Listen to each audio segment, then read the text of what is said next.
Before we start, this video contains no spoilers. Do I like Dying Light 2? Yes, I do, and here's why. During this recording, I have over 16 hours in the game so far, and these are my first impressions. So let's start off with the star of the show, parkour. I know that there was a few people that said before the game came out that there was some floatiness with the parkour. I have not experienced such thing yet. I don't know if Techland has fine-tuned it or got rid of the floatiness, but I genuinely do not feel it. I feel like it flows. I don't feel like there's anything wrong with it. And I must say that it's incredibly satisfying when you get a good combo and a good flow going, and you're just in a zone and you're just running, and some jumps get me on the edge of my seat whilst I'm playing. It's actually quite embarrassing to watch on face cam, so I will never ever show you the footage. I am like way too into the game. I'm like moving and reacting, and I jump when the player jumps, put it that way. But when I was younger, I don't remember being so reactive to games. And I would just sit there with a boring face, just. Haven't seen my kids in months because of this. And that was it. But now, it's like I just can't seem to not react. I'm moving around in my seat, I'm back and forth, I'm all over the shop. But one disclaimer with the parkour is that you have to get used to it. There's quite a big difference between Dying Light 1 and Dying Light 2. The feeling is very different. It feels a little bit off when you first start, but after a while, it just works and it flows very, very well when you're good enough. But for me, that kicked in around like, I don't know, probably 8 hours into the game maybe. You kind of get a little bit more of a feel for it. At the beginning, there's not so much parkour, especially on top of buildings. So you can't really combo stuff. It's more just traversing random kind of terrain. But there's nothing that you can really link together. But once you get into Villador and you can get on the rooftops, there's a lot more combos you can do. There's a lot more things that you can jump from building to building. But there are also massive gaps. And I wish there was more ways to get to one building to another easily, rather than having one cable that's just a mile in that direction. It would be nice to have it closer to you at all times. And what that ends up doing when it's so far away is that it ends up forcing you to traverse the streets, which usually you don't want to do, especially at night. But if you're on a time and you want to get somewhere really fast, like when night falls and you're trying to quickly get to a safe zone, the last thing you want to be doing is taking the long route round or having to fight zombies that are just going to get in your way on the street level. But I feel like this will get a little bit easier throughout the game, as if you side with the survivors, they give you more zip lines to go from rooftop to rooftop. But there is a serious learning curve to this parkour, and there will be many deaths. And for the people that are complaining on comparing the parkour to real life parkour, it's a game, you fool. Nothing's going to be realistic. You think if I ran and drop kick someone, the head's gonna fly off? No, it's not gonna happen. So why would you compare a game to real life? It's stupid. You're stupid. Anyway, moving on to the combat. There's a lot of fun to be had with combat, and it's very, very satisfying to play. But then there can be challenging times, but the majority of it is not too challenging, it's just right. Like for me, I love the parry mechanic, and I'm loving the side dash and the side step mechanic. It works perfectly and exactly how you would expect it to work. But in the earlier stages of the game, and even the stage that I'm at now, it can get a little bit repetitive, and that's okay, because I know we can actually build up our moves that we can use in combat, which would then allow us to have a bit more variety to our combat. But I've had some bigger issues with combat in terms of glitching and bugs. More just bugs than anything else, where if I'm sliding down some sort of rooftop or in the middle of sliding down the side of, maybe it's a slight slope on a roof, it won't allow me to attack someone who's at the bottom of that slope. I can't attack. It's very, very frustrating and annoying when I'm just like sliding into someone who's going to attack me and I can't attack them. That's a little bit annoying. And there's also some points where I've just coming up onto a roof and then I have no weapon to attack. It won't allow me to attack. I can't even punch. I have nothing in my hands, and I have to kind of run around a little bit before it registers that I have no weapon in my hand, and then it resets, and then suddenly I have a weapon in my hand. Now with the weapons which allow mods to be used are amazing. Literally the best thing. It just makes the fight so much more interesting, and you just don't get bored as much as there's more things going on the screen. But the majority of weapons do not have mod slots, so I cannot add a mod to this weapon. It's the most frustrating thing, and it sucks. So I can't attack someone and see sparks go everywhere or fire everywhere or anything look cool. It just looks so boring and plain when I'm just hitting them with a plain old pipe. Every weapon should have a mod slot. I don't see why it doesn't. Maybe some can have 2 mod slots and the others can only have 1, but just make them have mod slots, please. So annoying. And then they went and removed the repairing of the weapons. Why, Techland? So when you have a great setup and you've put mods into it, it feels like an absolute waste when you're having to chuck it away within 10 minutes of use. It sucks. When a great weapon is about to break, it is genuinely heartbreaking. You put so much heart and soul into your weapon. You don't put heart and soul into a weapon, but you put so much money, I guess, and resources into getting a mod for your weapon, creating one or buying one. It doesn't matter which way you get it. And you put it on your weapon, and suddenly within 10 minutes of a big fight or just in a big fight, your weapon gets broken and damaged, and then that's it. You can't repair it, your weapon's gone. All you can do is sell it on.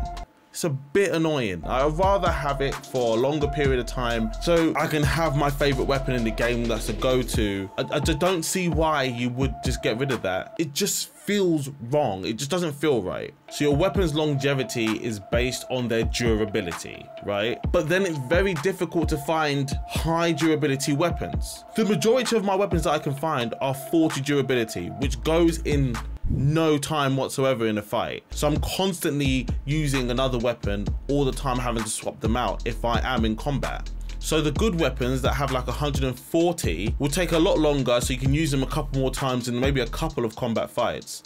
But in just a couple of them, they're gone already. And if you're fighting the special infected, they take up a lot of your weapon's durability. It's just sad. That's what it is. It's just sad. But on to the story and the side quests. At the moment, I'm loving the story and the side quests. I genuinely am. The story of Aiden trying to find his sister is a beautiful little story. And he's trying to find his doctor called Walt, who was doing some sort of experiments or something like that. Try and find his sister Mia. I'm not gonna go into too much. As I said, there's been no spoilers in this. And yes, at the moment, I feel a little connection to this person that I've never met. But it's good to know that there's a reason why you're there. And the reason why you're traveling to all these places is genuinely to find your sister. Also, the path you can take in the story. Oh my goodness, I can't help but be nice to every single person that I'm with. And I keep on siding with everyone that I'm talking to because I hear their side of the story and I'm like, yeah, it sounds kind of plausible. I'm gonna go on your side.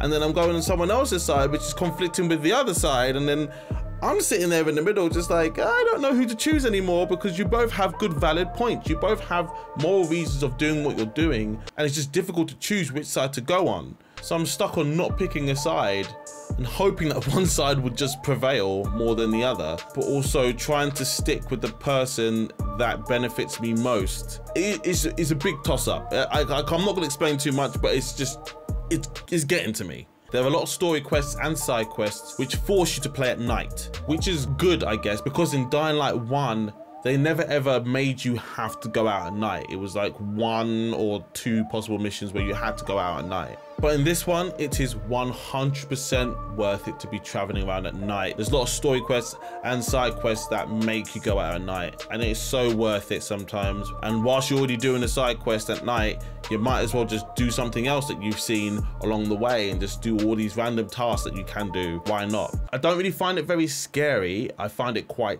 tense, but nothing that's going to keep me awake at night thinking that there might be some sort of volatile sitting in the corner of the room. But even during the night, you don't really have to interact with many volatiles or anything like that if you just stick to the rooftops. Just stay on the rooftops and you'll be a-okay.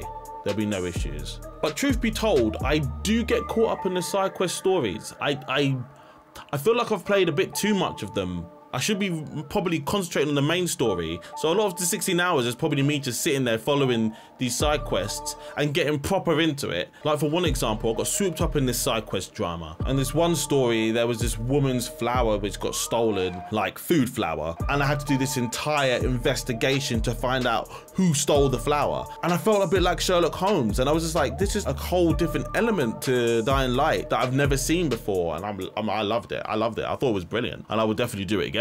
But I haven't met Lawan yet, she's in the central city, and I haven't been able to get into the central city just yet. But I'm gonna get there so I can't really comment too much on how the story progresses. But as I said, this is first impressions. Don't judge me. Please don't judge me. But now on to character progression and skill trees. I feel like there needs to be a little bit more fine-tuning on the skill trees. My parkour skill tree seems to improve really quickly, but then my combat skill tree is falling behind dramatically at this point. Mainly because just having to get to each quest, you're having to parkour everywhere and you're not really fighting anything unless you just decide to try and find trouble. There are some enemies on rooftops, but they're few and far between. And the majority of the time I can't bother to be dealing with them. I'm just trying to get to my place, so I'll just keep on running through them. But maybe I should be fighting them all, but I feel like I'm just gonna waste all of the health of all my weapons if I keep on fighting them, as you sit there having next to no durability in all your weapons. And I don't want to waste all my good weapons. I'd rather have them on hand when I need them.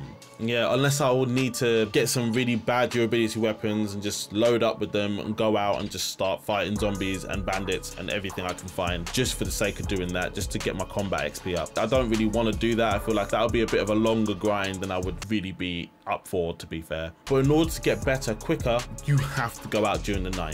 All of the GRE containers that you need to get to and all these military access keys are less guarded because they're all outside. So once you get inside, you can get these things called inhibitors, and they can help extend your stamina and your health. But it requires 3 inhibitors to lengthen either your stamina or your health, whichever one you decide to choose. All I can recommend, extend your stamina more than you would extend your health. I never really had a problem with my health as much because most of my deaths are due to falling to my death anyway. So I don't think having much more health would really stop that from happening if I'm falling from such a great height. But the lack of stamina at the beginning is so annoying. Just climbing is using up stamina, so you have a time limit to get to the top of wherever you're climbing to, or to a point where you can rest by just standing up or be on a ladder. Maybe a ladder doesn't take up any stamina, and that is the most frustrating thing when you're trying to do something as fast as possible and your stamina is running low. Whenever you get your inhibitors and you get the chance, get your stamina up to a point where it's perfectly fine. Right now I have my stamina up pretty high. I have a perk which allows me to move a lot quicker as well when I'm on obstacles. That saves me a bunch of time, and it will save you a bunch of time too. This is also a tips and tricks video, thinking about it. I'm giving you guys a couple of tips here.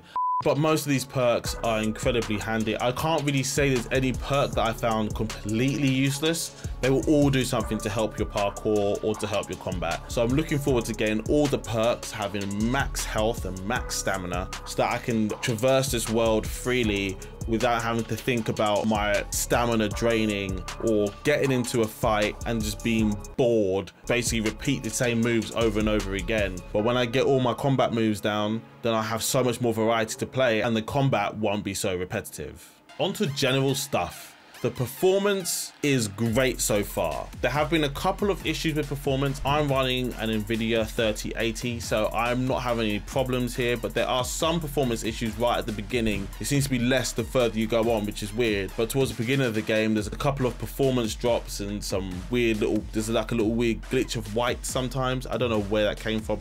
It happened one time. I don't know, but I can't fault it. Performance is great. Everything's silky smooth. There's barely any performance drops on PC, this is. But for me, I'm playing on the best game settings, which is the high quality ray tracing preset. That's just impeccable. Everything looks great. But there are some issues with certain scenes being way too dark, and I feel like that might be the ray tracing, but I wouldn't really complain about it too much. It's the fact that we have a torch. The only thing that really does affect it is the fact on cutscenes, it turns off your torch. So if you're talking to someone and you're just about seeing their face and everything's really, really dark behind them, you can't really get a feel for the environment, and just saying that it's just dark and murky in there is not enough. I want to see some details sometimes. But other than that, the scenery and the graphics are impeccable. Outstanding. Bravo.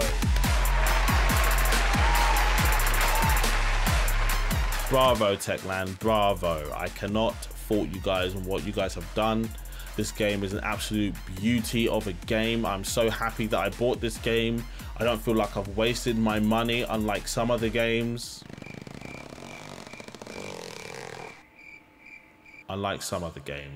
The music in the game is great, as I already assumed it would be, to be honest. The music just seems great. Everything fits. The scenery, everything just fits perfectly, and I have nothing bad to say about the audio. But some other people that I should mention and give a lot of props to are the audio programmers. They did amazing on this. I've never seen a game and audio be so interactive before. When you're falling, it takes out all the bass in the music, so then it just sounds like you're really just floaty, and it's just like, then when you hit the mat, then all the bass comes back in again. It's just phenomenal. It's just really well done. And for my first impression review, I would give it an amazing, beautiful, kissable 8.5 out of 10. That's with the bugs.